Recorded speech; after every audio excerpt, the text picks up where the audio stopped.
Okay, so this is a picture of what you get when you're all done DNA sequencing, right? So this is showing you the readout from a computer that is telling you all the different bases that were in the DNA sequence in order, and then this is the readout, CGA, TT, GA, etc., right? So this is what you get. Now, how do we get there? How do you get this printout?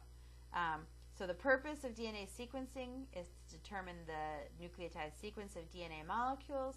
The basic way that it works is you're combining PCR and gel electrophoresis with special nucleotides that are going to give you these colors for the different bases that are in the DNA chain. So we're going to use PCR to make many copies of our target DNA, but we're going to stop the chains randomly with labeled bases, so bases that are labeled with a fluorescent tag. And then we're going to use gel electrophoresis to put all our randomly stopped fragments in order of size, and that's going to let us figure out the sequence.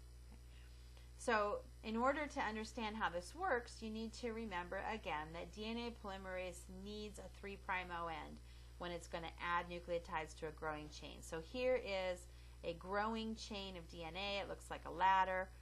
Here is the most recent base pair, so there's an A here, right, showing the details, and there is the 3' on this nucleotide. There's the 3' OH right there. So when DNA polymerase is going to add another nucleotide to this growing chain, so here's the parent DNA, there's a C, so DNA polymerase wants to add a G, and it wants to attach this nucleotide that has that G to the previous nucleotide. It's the phosphate that's attached to the 5' end of the incoming nucleotide. We're going to form a bond between that phosphate and the 3' OH. And when nucleotides come into a DNA chain, they come in as triphosphates, just like ATP is triphosphates. And it's actually the removal of these two phosphates, just like breaking an ATP. This is the source of energy for the synthesis of the DNA. So I just don't want you to be freaked out by the fact that this nucleotide, that you're used to thinking of nucleotides as having one phosphate, that actually they come in with 3, but then 2 are cut off in the process. So here's those 2 coming off, right? But the big thing here is that we're going to form this bond between the phosphate group of the incoming nucleotide and the 3' OH of the one on the chain. And you've got to have that 3' OH or it won't work. And so here's after that bond has been formed. So now another nucleotide has been added to the chain. So DNA sequencing relies on special nucleotides that are lacking that essential 3' OH. So here's a regular nucleotide, right? So here's a nucleotide, and again, it's got those 3 phosphates. And so this is called a deoxynucleotide triphosphate. Deoxy, because we're talking about DNA. Remember, it's a deoxyribonucleic acid. So, and if it was a ribonucleic acid, it would have another O over here. But DNA nucleotides are missing the OH on the 2' carbon. They only have the OH on the 3'. So this is a plain old nucleotide ready to be loaded. This nucleotide over here is called a dideoxynucleotide triphosphate. Dideoxy, deoxy, removal of the oxygen. And this has got 2 oxygens less than a ribonucleotide, right? So it doesn't have one at the 2', just like a regular one, and it doesn't have one at the 3'. So basically, this nucleotide is the same as a normal nucleotide, but if this gets loaded into a chain, there is no 3' OH. And this figure is in Polish, but I think you can figure it out, right? So we have a growing chain, and if there is a dideoxynucleotide in here, right, DNA polymerase could have the parent strand over here telling it what nucleotide to bring in, but it can't attach an incoming nucleotide. It can't form a bond between the phosphate of an incoming nucleotide and the 3' end of the growing chain because there is no OH there. It's missing. So anytime you get one of these dideoxynucleotides added to a growing chain, that's the end of the line. It's chain termination. DNA replication stops there with the dideoxynucleotide. And that's the basic principle of understanding how this type of DNA sequencing works, right? So dideoxynucleotide triphosphates, they don't have a 3' OH, and they will stop chain elongation whenever they're incorporated. So to do a DNA sequencing reaction, you're going to set this up. You're going to put in the tube the DNA that you want to copy. You're going to put in a lot of primers, because remember, we're doing a PCR kind of reaction here. You add your Taq polymerase so that we get our enzyme to copy DNA. And we're going to put lots and lots of regular nucleotides. And we're going to put some of the dideoxynucleotides. We want to stop chains, but we don't want to stop all the chains. We want to randomly stop some of the chains, so we have a certain percentage of chains, and we want them stopped at all different places randomly, right? And each dideoxynucleotide, each kind, carries a different fluorescent tag. So the A may contain a little molecule attached to it that fluoresces red, and all the T's may have a little colored molecule that fluoresces blue, right? All the C's might fluoresce green, whatever, but it's going to be specific so that you always get the same color for each base. So A's will be one color, T's will be another, right? Because that's how you're going to read the sequence at the end. Right? So you get your reaction all mixed up, right? All your stuff that you need. You start the machine, and the copying begins. And so you're making many copies of this template DNA.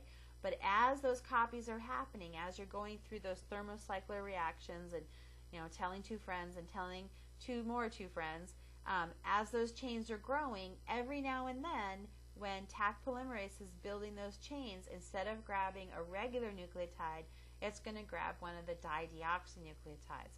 And every time it grabs a dideoxynucleotide, that's going to stop the chain at that point.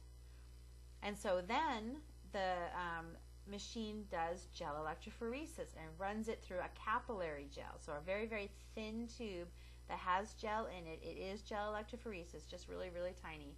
And so those molecules are going to separate by size, and that's going to put them in order. And this is so tiny and so carefully controlled that these fragments are going to separate out based on single nucleotide differences. So the very smallest chain that got stopped first is going to travel the farthest, and they're all going to get lined up in order. And remember, you were copying the same DNA molecule, so these all have the same sequence, all of these copies. They've just stopped at a different place. And every place they've stopped, you know what base is there, because as they go through the machine, there's a laser attached to a computer, and that laser activates the fluorescence, so whichever base stopped the chain is going to fluoresce. And then the computer knows what that was. Was it an A, a T, a C, or a G? And that's how you get that very colorful printout. The computer is telling you what colors came flashing by, and then it tells you what base that corresponds to. Alright, so you run cycles like a PCR machine, you get many cycles of replication, but you get all these chains stopped at different random places. Electrophoresis puts them all in order, and then the fluorescence of the bases tells you the order of the bases in the chain. And then this is just a variant on, this is dealing again now with genomes. If we're going to sequence a genome, we already talked about how you clone a genome, how you have all these fragments that have been cloned, but you can take those larger fragments and you can shear them into smaller pieces, and then you run these pieces, you get sequences, and each little piece gets sequenced. But then if you've taken your longer DNA pieces and cut them up into little bits, and you've got all these jumbly little bits of sequence, in order to figure out what the original sequence was, what was the order, you have to figure out how these fragments all go together, and that's like a puzzle. And so that's where lining up the fragments based on the overlaps comes in. So if you remember one of the papers, they talked about the contigs. So you find places where the sequence overlaps in two different little fragments, and that tells you that they line up together, and you can get them all sort of lined up in order based on those overlaps and figure out your original sequence. And that's called shotgun sequencing. So shotgun sequencing, you shear your genome into fragments, you sequence all the fragments, and then you put them back into order. You solve the puzzle by finding those overlaps so that you can straighten out who goes where in the longer piece of DNA, and then you have your sequence from all those small bits put in order.